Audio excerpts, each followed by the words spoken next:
Hi, everybody, and welcome to Ankh, a podcast designed to give you permission to think differently and to push you to a new level of understanding and awareness. A safe space for powerful conversation, value exchanges between communities and generations. I'm your host, Gigi, and provider of happiness. I will be sharing with you perspective to nurture you. Yes, you. If you want to go outside your comfort zone in 2023 and enhance your full potential, well, you're at the right place, my friend. Yes. So please go ahead, link up with us by subscribing to our YouTube and Spotify channel to catch up our latest content. And don't forget, spread the word! Hi, everybody, and welcome back to Ankh podcast. A podcast that gives you permission to think and to push you to a new level of understanding and awareness. A safe space where you tap into your abundance in all levels of your area, your life, and your business. I'm your host, Gigi, and I am as well your provider of happiness. In today's conversation, we'll talk about the body image because we know that it's an issue that is very common in our society. And to navigate through that topic, we will have Mélanie Poussin, which is the owner of a Blissful Journey. And she's a life coach as well and a body positive image. So thank you, Mélanie, for being with us today. Thank you, Gigi, for having me. It's a pleasure. We will have a really powerful conversation, meaningful, because the importance with us is to give you sense and perspective. So to start with, can you define us a bit what is a positive body image?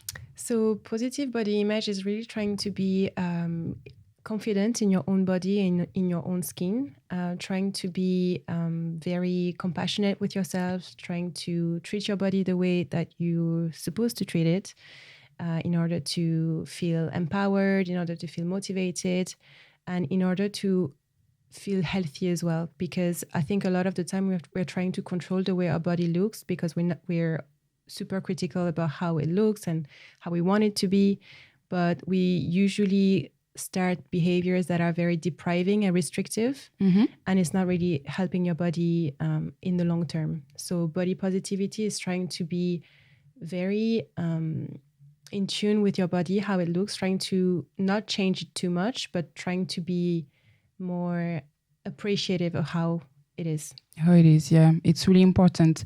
So how does it impact the body image to have that positivity? How does it impact? So I think it really helps on different aspects. I would say it helps not only on your physical health, but it also helps your mental health. Yeah. So being more positive around your body ultimately helps you having a life that's a little bit more enjoyable, a lot less, stressful. You're a bit less, obviously self-criticism and judgment is not really helping you in the long term. So being more positive and having an outlook that's a little bit more flexible around your body and a little bit more appreciative around your body helps you thrive. I totally agree with that because when you start to feel good in your body, it reflects in so many layers and different aspects of your life. It can be professionally, it can be in terms of your relationship, friendship, or love relationship, because you are in tune, you are aligned with your body, your mind, and your spirit.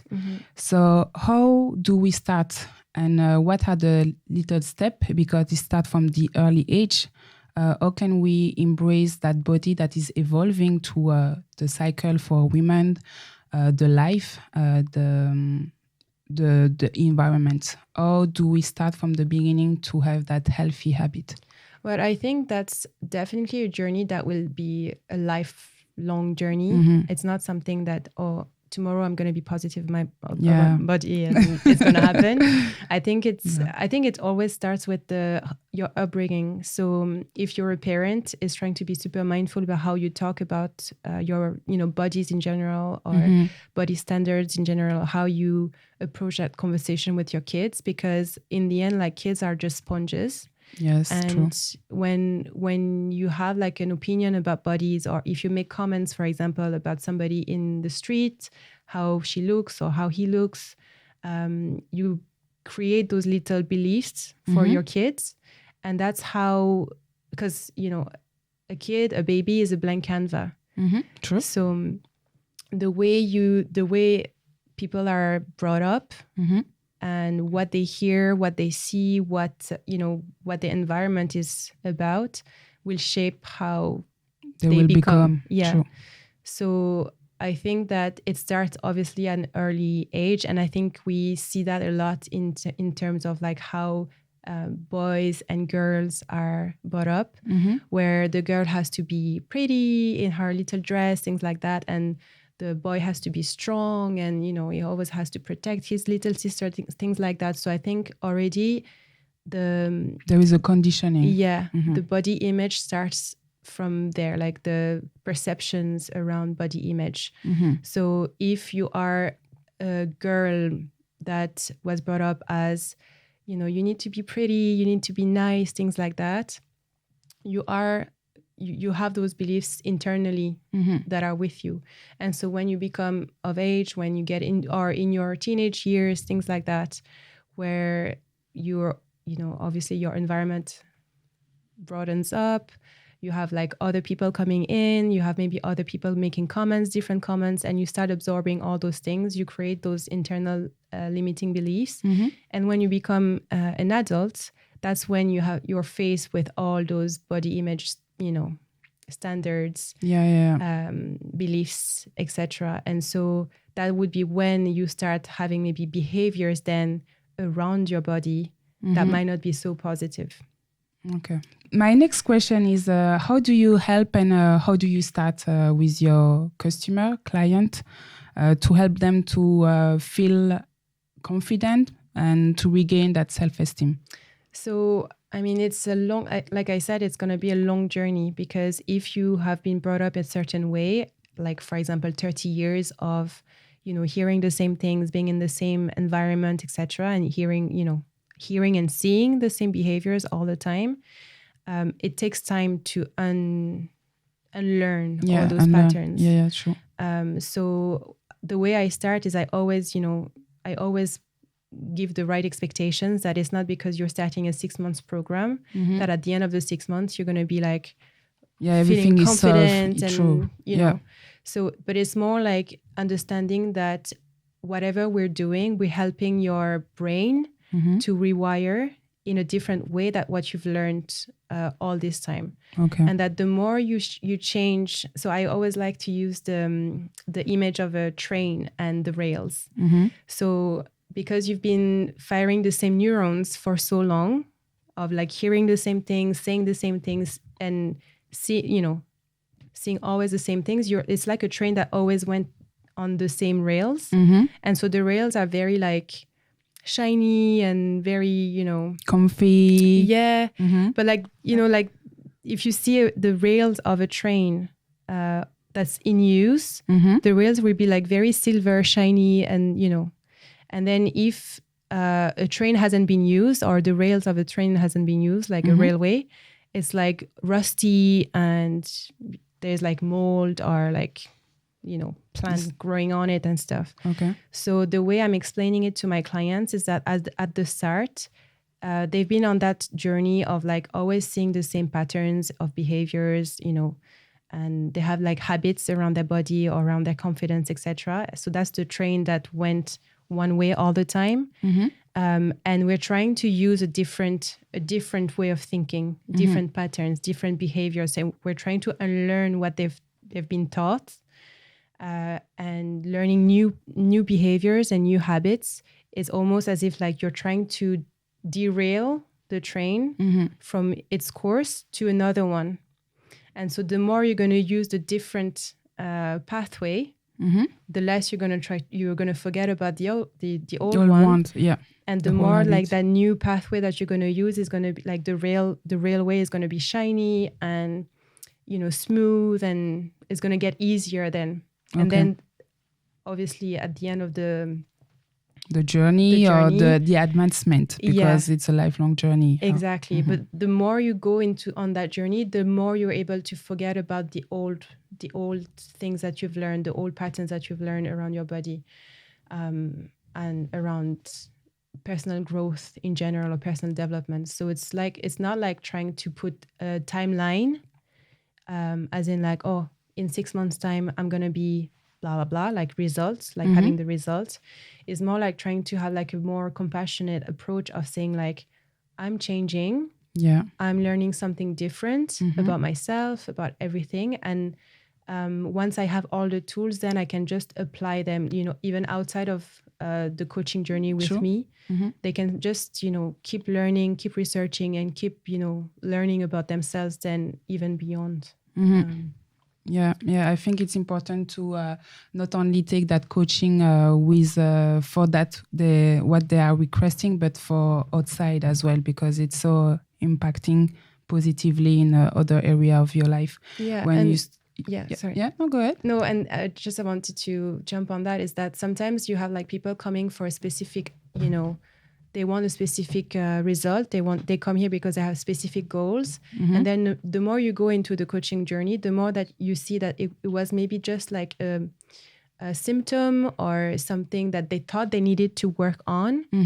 And the more you go into the program or the coaching relationship, and the more you see that it had nothing to do with what they need to work on. True, yeah. So like, for example, I work with people who have emotional eating disorder, or not even just disorder, but like it's just people who overeat, they binge because they're tired or stressed or whatever, and they feel like the food is the problem. Like the food and the weight is the problem. So they come because they've tried all the diets and all the personal training programs, and they still haven't managed to lose the weight.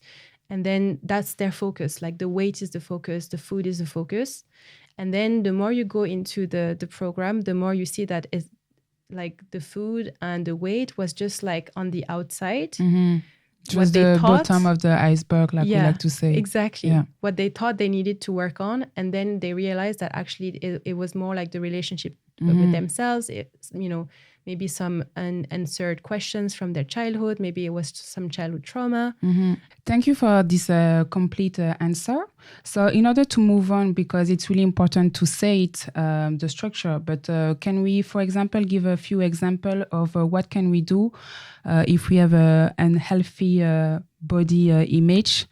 Can you give us some trick and advice for the audience? Well, first of all, if you might not be necessarily aware that you have, negative body image, but like things like, for example, always criticizing like body parts when you see you take pictures of, you see pictures of yourself, and you're like always like picking, oh, my arms look, this way, and my legs, blah, blah, blah. That's a sign that you might not be very accepting who you are. Yeah. Okay. Always making comments, around, maybe even other people, making comments about how they look, etc. That means that there's a bit like insecurities maybe around body image in general, or that you have like beliefs that come from a long time ago, and you're just reprojecting those kind of insecurities around. So it's just like trying to be a bit more aware of like those little habits that you're making that are not necessarily very positive. Or is it maybe that you compare yourself a lot on social media? True. You're trying to change the way you look based off what you see on social media. Is it that you don't, that you feel like, I don't know if I can say that word. That's fine. I will not be censored. If you feel like when you see stuff on social media, it makes you feel like, oh, I'm not good enough compared to what I see, or compared to this person, and you don't necessarily realize that what you see on social media is, or you forget. Yeah, you forget that it's only a highlight of people's lives. True.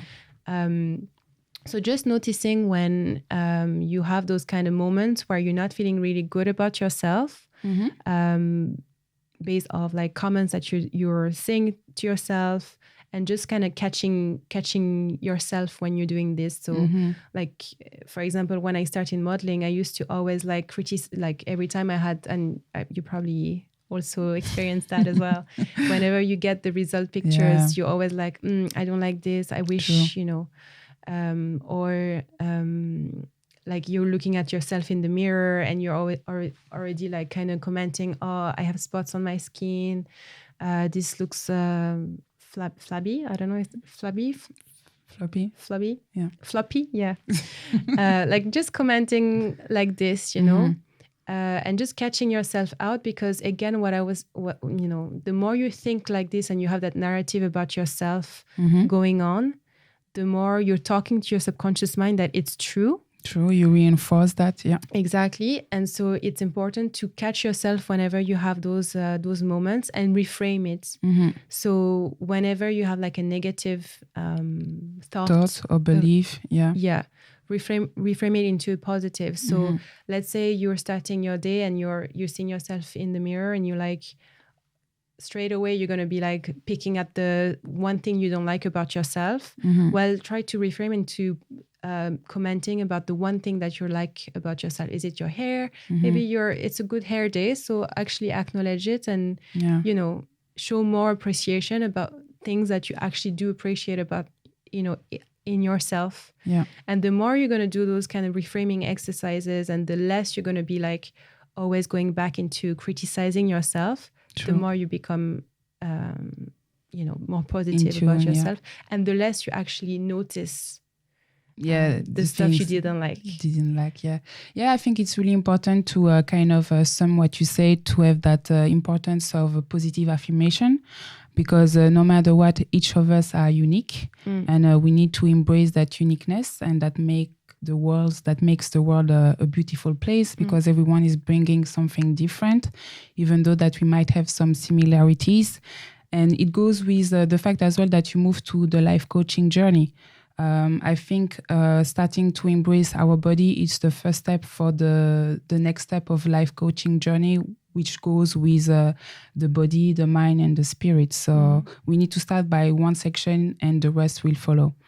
There is a point that you highlighted in terms of media. I think it's really important to go back to that topic, because we know that understanding media in nowadays is really complex, because there is a lot of things to earn in terms of financial as well for the marketing side, but in terms of the confidence, how we can understand the media effect on the bodies.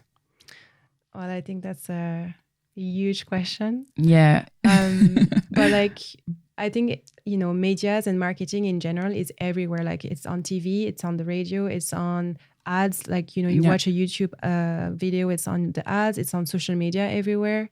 So like we just see a lot of images and videos like on a constant basis. And we just need to be mindful that a lot of those images have a purpose. And it's a purpose to sell, it's a purpose to benefit some, you know, industries and stuff. And the diet industry is a big one. So a lot of the times, a lot of marketing will benefit those industries. So for example, in magazines, like I grew up with magazines who were just kind of saying like, get rid of the cellulite, how to get a flat tummy before the summer, wrinkles, get rid of the wrinkles, you know, here's the cream for it or whatever, which you don't necessarily see for men. A man who's aging is he's aging with, you know, class and, you know, whereas for women, you have to be perfect. And I think it comes a long way as well. Like when you look at old ads, like, you know, if people want to do the exercise of going and Googling old ads and stuff where the woman is at home, she's waiting for her husband, she has cooked a really nice meal and she needs to be pretty, she needs to be, you know, perfect, attractive, nice, etc. It all started there. And then obviously, you know, the society evolved and stuff, but you still have the idea that a woman needs to be perfect. and being imperfect is not good enough. Yeah, it's not an option, actually. It's not an option at all. Yeah. Exactly. Yeah. And so like when you're brought up with this constant belief, like not only you have the belief coming up from the society, from like medias, well, you have it coming from society because the medias are taking it from the beliefs of society. But then because like your parents, your grandparents have been fed the same thing, you also get it from your family environment. True. Your environments. True. So that's how I think it's very like it impacts you in ways that you might not be super aware of, and it touches your subconscious again. So because you're constantly being fed the same thing, like what I was saying about the train and the rails, it's always going in the same direction. This is, it's almost as if you're brainwashed with the same beliefs. And so when you're trying to do something a bit different, or when you're trying to be you, to be you, to feel more confident in yourself, and to be more acceptant about who you are, then you might have a bit of restriction or limitation, because it's like, oh, I'm going outside of what I know. True. And it becomes a little bit harder then to navigate. Yeah, no, you're right. And I like the fact as well that you say that through each age as a woman, but I think it's important because the podcast is not only about women empowerment, but it's about human empowerment, because as a woman we can speak, but I think those challenges as well, men are facing them in a modern society, in order to have a body image about them, the muscular body, as well, be professional, be the provider and this kind of thing. So it's and not really being vulnerable. They don't have the right to cry. It's really it's a big struggle for men about that. So I want to emphasize as well about the importance of positive body image for men too, because we are not neglecting you guys. We are thinking about you. So it goes as well for you to have those little positive affirmation to empower, and as well to don't hesitate to consult people or specialists as well when you see that you cannot find or you cannot find help inside of you, to be able to extract yourself from that toxicity, belief, environment, or culture. Don't hesitate to consult, because we have a professional for that. So let's move to your desire to become a life coach. Can you tell us what bring you to that process? Oh, well, that was a long process as well. I never thought of myself as a life coach before. I only started 2 years ago. About 2 years ago. And it was actually just a random, like, so the universe just created this thing. But I was an engineer, a food engineer before. And to me, like, the way I was brought up, like, it's, engineer, lawyer, doctor, like, that's what's like recognized as like a real career. And so I was into that line of work, and then 2020, just when COVID started, actually, I was made redundant from my job. So I used to be working in sales for food ingredients, things like that, and like I had already started feeling super unaligned. Like when I say, like, I don't know if everyone understands the word misalignment or not feeling aligned with yourself. But when you're feeling like you're not really going in any direction, you're always doing the same thing, you're not finding any enjoyment in what you're doing. You get up in the morning and you're always on autopilot. Like you just get up, get ready, go to work, and there's no really any sense of purpose of doing it. You're more in automation. You don't really know what you're doing even. True. So I was in that kind of space for probably 2 years of like not knowing who I am, like what am I doing, what's the next thing afterwards, feeling like I wanted to change job, and if I change the job maybe I'll be happier, but then not knowing what I want to do. And then the comfort as well, like, because you have the job, you know what to do, you get money for it, every month. You have that safety. So I was like, I probably need a change, but what, I don't know, and why actually, because I'm comfortable right now. So it was always really hard to make a move. But then COVID happened. Like for me, COVID was actually, I know it was very bad for some people, but for me it was a blessing actually. Yeah. Because it was like I was made redundant, and then for like 6 months, everything was barely like, closed down. There was no much hiring or anything like that anyway.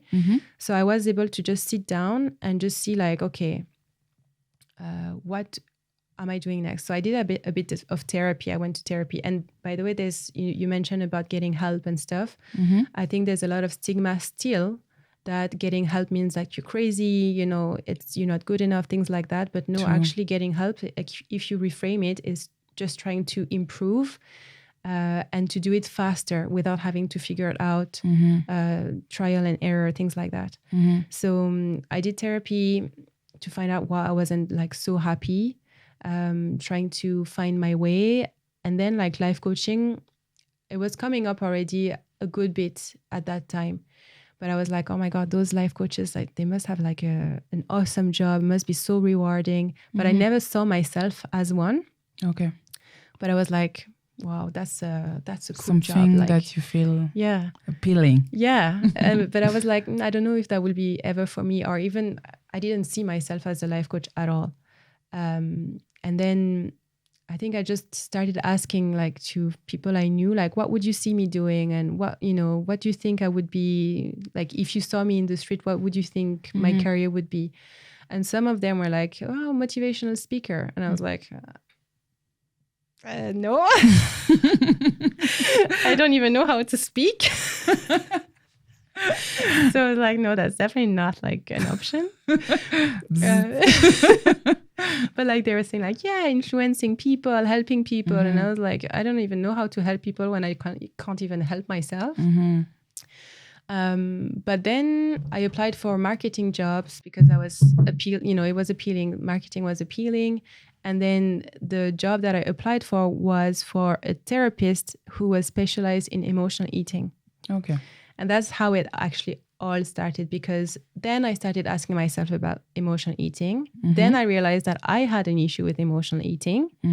And I was I started, becoming a little bit more aware about, personal development. I was reading more books. I was listening to podcasts. I was watching videos. Like I was just literally just doing that. And then I was like, okay, that's interesting. I'd love to learn more. And I looked into like coaching courses, things that had to do with mental health, well-being, personal development. And I just did a course, graduated, and then became a life coach. Well done for stepping into that. Thank you. Yeah. And it really suits you, because I can see that you are more happy, more aligned, and it reflects naturally on you. So well done. Thank you for choosing you. The life coaching is a bit a trend at the moment, to be honest. So can we give a bit more of clarification about what it is exactly and what are the different methods that people are using? Because we can have adaptive coaching, we can have NPL, we can have cognitive holistic. So try a bit to clarify for the people who are listening. Yeah. Like life coaching is like a big term because there's so many things that you could be as a life coach, and you could do, specialize in and stuff. But if you look, I think the closest thing that it would look like is, as if you said, I mean, the closest job or profession would be being a therapist. It's definitely not the same path to get there. But as a life coach, you're using some therapy and psychology knowledge. Yes. And it's kind of like therapy would, it would help somebody based off, their state of mental health. And life coaching would be like using some of the state of the mental health and behavior and trying to give a roadmap for each person, adapted to their own needs. And like, so it would be like giving guidance, giving different steps, and helping people to come up with their own answers depending on their own needs. And it's using, like you said, like a lot of different coaching style. Yeah. So there's the neuro-linguistic programming. You could also use like hypnosis, meditation techniques. There is also EFT tapping, so emotional freedom technique, that you can use as part of your coaching. You can use cognitive behavioral therapy. So that's what I'm using in the emotional eating program. So it's basically trying to separate your behavior from your thoughts. Okay. How do you know which one is more adaptable based on your client? Well, for me, I'm using my coaching practice is really applied to my own experience and what actually helped me. Mm-hmm. So I do like to work with clients who are my younger self or my past self. Let's say the one dealing with emotional eating, the one dealing with poor body image, low self-esteem, and depending on what actually resonates with me. Mm-hmm. In my own journey and my own healing, I like to apply it in my coaching practice. So, for example, I use a lot of meditation. I use the emotional freedom technique, so the tapping. I do the cognitive behavioral therapy, mm-hmm. And a lot of compassion, and definitely. positive, psychology. So, but then it depends on who you are, what you need. Some people work better with different techniques. Mm-hmm. So I think like when you're looking to work with a life coach, you just need to see who the person is, see if you resonate with how they talk, how they think. Because there's no point of going to a life coach and not resonating with them, not feeling like you actually want to work with them, because you're not going to get results. Like you need to feel in trust. You need to feel like opening to them. You need to it's really an honest relationship between the coachee and the life coach. Mm-hmm. And it depends also on your own needs. Some coaches are specialized in career. Mm-hmm. Some are specialized in mental health and well-being. Some are specialized in confidence. Some in emotional eating. Like there's really a lot of different areas. Mm-hmm. Maybe it's finance. Mm-hmm. There's different area routes to develop yourself. Yeah. So thank you for all these answers. I really appreciate my time with you. Just to wrap it up, can you give us something that is resonate to you in order to empower the community? I think if I have to think of one thing right now, is to always try to get out of your comfort zone. So whenever you feel like you're not necessarily you want to do something, but you're not sure, you always put it back to tomorrow, to the next day, and then months later you're still like wanting to do it, but you still haven't done anything. I think just trying to get out of the comfort zone, even if it's not perfect, like we spoke about perfectionism before. And when you're like perfection, it's like the enemy of action. So you're always going to be like, oh, how can I make this better? How can it be polished, and etc. Just start and focus on practicing, focus on progression, and don't focus on perfection, because the more you're going to practice, the more you're going to get at to ease, where and at where you want to be. Exactly. It's really important. And I think with the month that I'm trying to develop, the law of evolution is really important, because our body evolve, our thought evolve, our environment evolves. So be aware of it. It's really important to take the time to observe and to take those information as input in order to elevate ourselves. But don't forget to tune inside of you, within you, because you need to be disconnected from the outside environment. And for me, it's really when you tune inside of you, and you are a really good example of it, that you can see the person flourish. So on Ankh Fusion, we'll have more example of people who decide to take initiative to empower themselves so they can empower the community. And thank you for being one of those examples, Melanie. Thank you. So thank you guys for joining on this episode of Ankh Fusion, episode 2. More to come. I hope you enjoyed. And if you like the video, subscribe at the YouTube channel.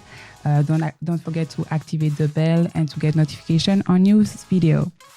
It was Gigi, and thank you for your time. See you next Monday. Bye.